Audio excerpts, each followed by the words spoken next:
बच्चों, कैसे हैं आप सभी? मैं आशा करती हूँ आप सभी लोग स्वस्थ एवं प्रसन्न होंगे। आज हम हमारा पाठ क्रिया को पढ़ेंगे और समझेंगे। क्रिया अर्थात करना, कुछ भी करना क्रिया है। तो आइए इस पाठ को प्रारंभ करते हैं। ये हमारा पाठ 10 चित्र में दिया गया है। बच्ची स्कूल जा रही है, बच्चा खेल रहा है और इसमें एक बच्चा पढ़ रहा है। तो इसमें स्कूल जाना, जाना, खेलना और पढ़ना ये सभी क्रिया है। अब है धातु। जिन शब्दों से किसी कार्य के करने या होने का बोध होता है उसे क्रिया कहते हैं। किसी कार्य को करना या कार्य हो गया इसका हमें पता चलता है, वह शब्द क्रिया शब्द कहलाते हैं। क्रिया का मूल रूप धातु कहलाता है। क्या कहलाता है? धातु। क्रियाओं की उत्पत्ति धातु से मानी गई है। धातु के दो धातु के कुछ उदाहरण यहाँ दिए गए हैं। जा, हाँ, लिख, पढ़, देख, नाच, हंस, खा, रो, सो, ये सभी धातु के उदाहरण हैं। क्रिया का सामान्य रूप धातु में न जुड़ने से क्रिया का सामान्य रूप बन जाता है। जैसे जा में जाना, खा में न जुड़ा तो खाना। इसी तरीके से पी में जुड़ गया ना तो पीना। देख का देखना, हंस का हंसना इत्यादि। क्रिया का कर्म क्या है? क्रिया के प्रकार भली भांति जानने के लिए कर्म का ज्ञान होना बहुत आवश्यक है। सामान्यतया वाक्य में जिस संज्ञा या सर्वनाम शब्द पर क्रिया का प्रभाव पड़ता है वह शब्द उस क्रिया का कर्म कहलाता है। क्रिया का कर्म कहाँ है? जहां पर उसका प्रभाव पड़ा है वह क्रिया का शब्द क्रिया का कर्म कहलाता है। अशोक एक अनार खाता है, कालू ने रीना को पढ़ाया। तो क्रिया के प्रकार या भेद कौन कौन से हैं यहाँ पे पढ़ते हैं। पहला, अकर्मक क्रिया और सकर्मक क्रिया। अकर्मक क्रिया क्या है? जिन क्रियाओं का फल कर्ता पर पड़े उन्हें अकर्मक क्रिया कहते हैं। जैसे सोना नाच रही है, सोहन सो रहा है और कृष्ण हंस रहा है। ये इसके अकर्मक क्रिया के उदाहरण हैं। इन वाक्यों में जो क्रियाएं हैं इनका फल किस पर पड़ रहा है? सीधे कर्ता पर। जैसे कि मोना नाच रही है तो नाचने का फल किस पर पड़ रहा है? मोना पर। सोहन सो रहा है तो सोना क्रिया है, सोने का फल किस पर पड़ रहा है? सोहन पर। कृष्णा हंस रहा है तो हंसने का फल किस पर पड़ रहा है? कृष्णा पर। इनमें कोई कर्म नहीं है, अतः ये सभी अकर्मक क्रियाएं हैं। दूसरा, सकर्मक क्रिया। सकर्मक क्रिया वे हैं जिन क्रिया के साथ उनका कर्म हो उसे सकर्मक क्रिया कहते हैं। जैसे वाक्य में खा रहा क्रिया है, इसमें राम रोटी खा रहा है तो खा रहा क्रिया है, इसके साथ उसका कर्म रोटी भी लगा हुआ है, अतः खाने का फल रोटी पर पड़ रहा है। राम पर में रोटी पर पड़ रहा है, अतः यह सकर्मक क्रिया। अब है प्रेरणार्थक क्रिया। प्रेरणार्थक क्रिया क्या है? जिस क्रिया का को कर्ता स्वयं नहीं करके किसी दूसरे से करवाता है वह प्रेरित करता है, उसे प्रेरणात्मक क्रिया कहते हैं। जैसे कटवाना, करवाना, कहलवाना इत्यादि इसके उदाहरण हैं। द्विकर्मक क्रिया। कुछ क्रिया के दो कर्म होते हैं। कितने कर्म होते हैं? दो कर्म होते हैं।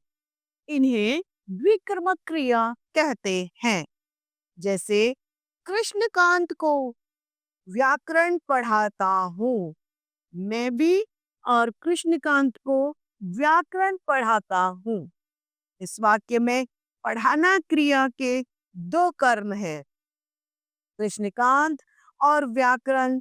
यहाँ पढ़ना क्रिया द्विक्रमक क्रिया है। पढ़ाना कौन सी क्रिया है? यहाँ पर द्विक्रमक क्रिया है। अब है संयुक्त क्रिया। जो क्रिया दो या दो से अधिक धातु के संयोजन से बनती है वह संयुक्त क्रिया कहलाती है। वह तुरंत चल पड़ा, उसने मुझे हंसा दिया। ये संयुक्त क्रिया के उदाहरण है। घ है हमारा सहायक क्रिया। जो क्रिया किसी वाक्य की मुख्य क्रिया के रूप को पूरा करने में सहायता करती है उन्हें सहायक क्रिया कहते हैं।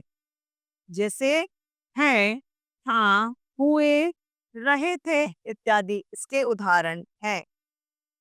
अब है ड नामबोधक क्रिया। ये क्रिया संज्ञा या विशेषण के साथ क्रिया जोड़ने से जो संयुक्त क्रिया बनती है उसे नामबोधक क्रिया कहा जाता है। जैसे भस्म करना, दुखी होना और निराश होना इत्यादि इसके उदाहरणों में से एक है। अब पूर्वकालिक क्रिया।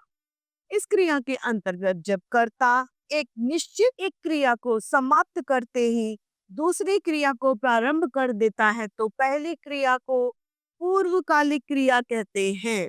जैसे उसने कहा नहाकर भोजन कर लिया, तो पहले नहाया, उसने नहाने वाली क्रिया पूर्व वाली समाप्त कर ली, अब वह भोजन करेगा।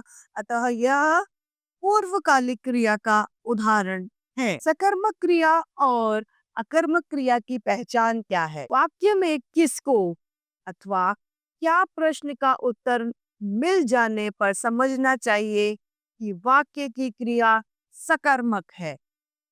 अगर किसी का जवाब मिल जाए तो वह कौन सी क्रिया कहलाएगी? सकर्मक क्रिया। अन्यथा वह अकर्मक क्रिया होगी। परंतु इस बात का ध्यान देना चाहिए कि उत्तर देने वाले शब्द के साथ कर्म कारक की विभक्ति को दी हुई होनी चाहिए, वह छिपी हुई अवश्य होनी चाहिए। जैसे कि उदाहरण क, राम ने रमाकांत को पीटा, तो किसको पीटा? रमाकांत को। कर्म की विभक्ति को दी हुई है, अतः पीटा सकर्मक क्रिया है। एक और उदाहरण दिया है, ज्योति पुस्तक पढ़ती है। क्या पढ़ती है? जो पुस्तक के साथ को विभक्ति छिपी हुई है यहाँ पर, तो पढ़ अतः पढ़ती है जो है वह एक सकर्मक क्रिया का उदाहरण है। अकर्मक क्रिया से सकर्मक क्रिया बनाना। कोई भी क्रिया सदैव न तो अकर्मक होती है और न ही सकर्मक। यह तो उस क्रिया के वाक्य में प्रयोग पर निर्भर करता है। एक ही क्रिया को अकर्मक क्रिया तथा सकर्मक दोनों ही रूप में प्रयोग किया जा सकता है। जैसे अकर्मक क्रिया और सकर्मक क्रिया के यहाँ पर उदाहरण दिए गए हैं। स्त्री नहाती है, अकर्मक क्रिया है। स्त्री बालक को नहलाती है, सकर्मक क्रिया है। सिपाही मारता है, सिपाही शत्रु को मारता है, तो ये सकर्मक क्रिया है। अकर्मक व सकर्मक क्रियाओं से प्रेरणा क्रिया बनाना। अकर्मक व सकर्मक दोनों ही प्रकार की क्रियाओं से प्रेरणात्मक क्रियाएं बनाई जाती हैं। अकर्मक व सकर्मक क्रियाओं में तो कर्ता स्वयं कार्य करने वाला होता है, जबकि प्रेरणात्मक क्रियाओं में कर्ता किसी अन्य शब्द को कार्य करने की प्रेरणा देता है। कर्म क्रिया है खुलना, सकर्मक है खुलाना, और प्रेरणार्थक क्या है?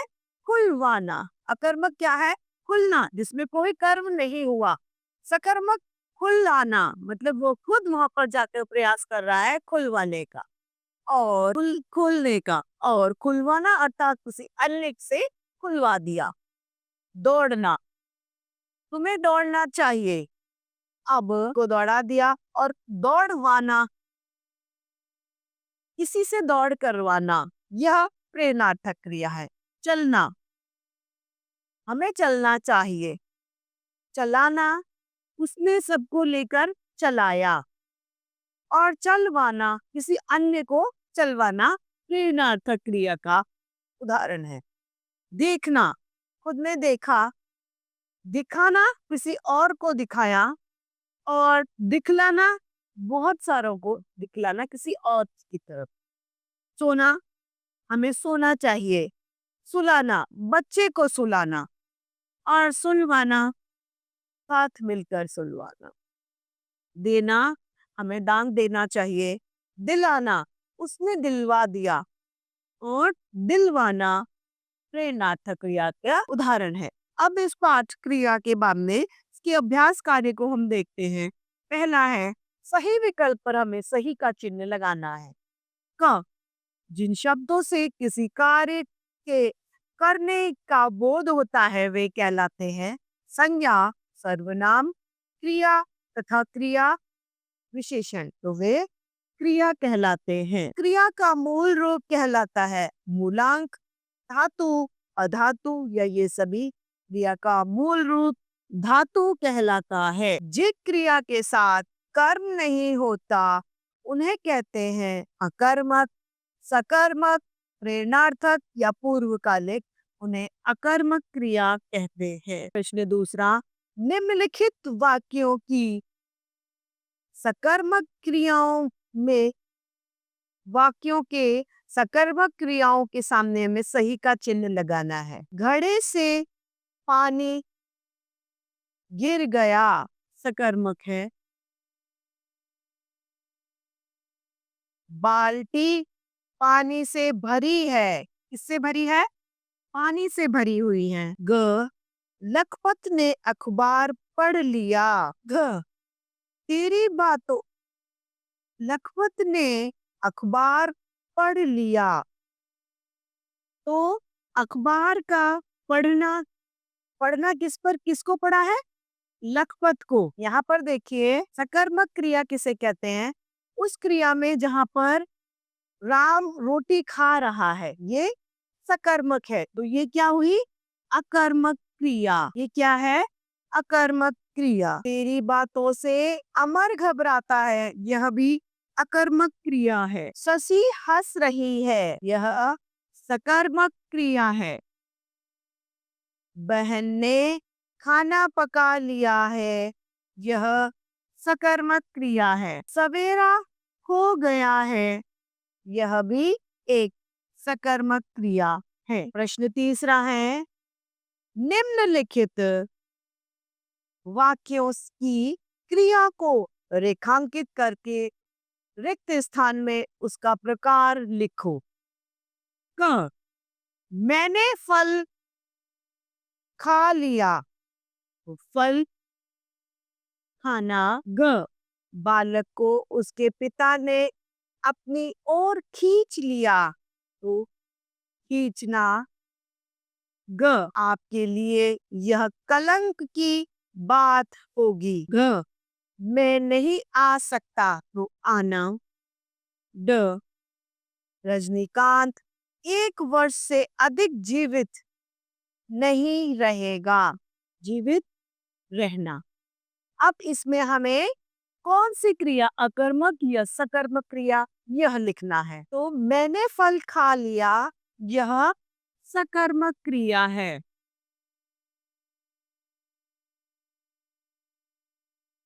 दूसरा है, बालक को उसके पिता ने अपनी ओर खींच लिया। तो देखिए अकर्मक क्रिया निकालते हैं हम पहले। अकर्मक क्रिया क्या है? जिन क्रियाओं का फल कर्ता पर ना पड़े उन्हें अकर्मक क्रिया कहते हैं। मोहन नाच रही है, मोना नाच रही है। सोहन रो रहा है और यह कृष्ण हंस रहा है। तो ये सभी अकर्मक क्रिया के उदाहरण है। सकर्मक क्रिया क्या है? उसके साथ दो क्रियाएं जुड़ी होती हैं। जिसके साथ दो क्रियाएं जुड़ी हुई होती हैं वे द्विक्रमक क्रिया कहलाती हैं। जैसे मैं कृष्णकांत को व्यापार पढ़ाता हूँ। तो ये कौन सी हुई? द्विक्रमक क्रिया। तो ये किसका उदाहरण है? द्विक्रमक क्रिया का।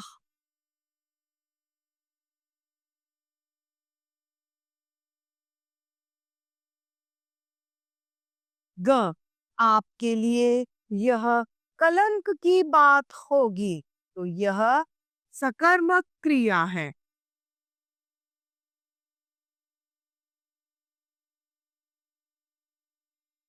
मैं नहीं आ सकता में यह अकर्मक क्रिया है।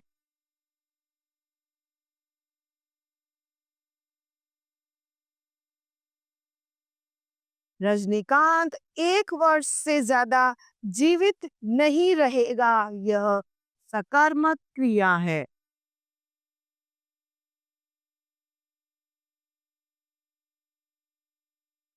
अब है प्रश्न चौथा। निम्नलिखित प्रश्नों के उत्तर दीजिए। प्रश्न क, सकर्मक क्रिया की उदाहरण सहित परिभाषा दीजिए। सकर्मक क्रिया वे क्रिया जिन क्रिया के साथ उनका कर्म हो उसे सकर्मक क्रिया कहते हैं। जैसे कि राम रोटी खा रहा है, शीला नहा रही है। ये दोनों ही सकर्मक क्रिया के उदाहरण हैं। हाँ, अकर्मक क्रिया किसे कहते हैं? उदाहरण सहित बताइए। जिन क्रियाओं का फल कर्ता पर पड़े उन्हें अकर्मक क्रिया कहते हैं। उदाहरण है, सोहन सो रहा है, राम खा रहा है, गीता लिख रही है। यह सभी अकर्मक क्रिया के उदाहरण। प्रश्न ग, सकर्मक तथा अकर्मक क्रिया में उदाहरण के सहित अंतर दीजिए। सकर्मक क्रिया जिसमें कर्म साथ होता है वह सकर्म क्रिया कहलाती है। और अकर्मक क्रिया वह क्रिया जिस पर फल सीधा कर्ता पर पड़ता है। उदाहरण के लिए, जैसे मोना नाच रही है या मोर नाच रहा है। यह सीधा का सीधा फल इस पर मोर पर पड़ रहा है। मोर का नाचना मोर को प्रभावित कर रहा है। क्रिया का फल सीधे कर्ता को पड़ रहा है। अतः यह एक अकर्मक क्रिया का उदाहरण है। इसमें क्रिया पर कोई प्रभाव नहीं पड़ता। सकर्मक क्रिया पर कर्ता पर प्रभाव पड़ता है। जैसे कि राम रोटी खा रहा है, तो वो खा रहा है, किस पर प्रभाव पड़ रहा है? रोटी खाने पर, तो रोटी पर प्रभाव पड़ रहा है।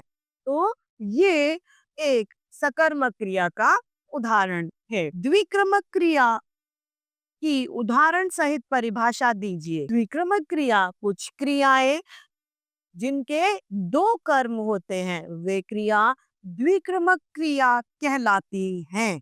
जैसे कि राम गीता को या मैं गीता संस्कृत विषय पढ़ाता हूँ। तो यह द्विक्रमक क्रिया का उदाहरण। ड, पूर्वकालिक क्रिया से आप क्या समझते हैं? उदाहरण सहित बताइए। पूर्वकालिक क्रिया वे क्रियाएं होती हैं जिसमें कर्ता ने एक क्रिया को पूर्ण कर लिया होता है, बाद में अन्य कार्य प्रारंभ करता है। वे क्रिया पूर्वकालिक क्रियाएं कहलाती हैं। जैसे उसने नहाकर भोजन कर लिया है। तो उसने नहाना पहले एक कार्य समाप्त कर कर दूसरा कार्य करना, अतः ये पूर्वकालिक क्रिया का एक उदाहरण है। तो इस तरीके से हमारा यह पाठ क्रिया समाप्त होता है। मैं आशा करती हूँ आप सभी लोगों को यह पाठ भली भांति रूप से समझ में आया होगा। तो आज के लिए इतना ही। फिर मिलते हैं। धन्यवाद।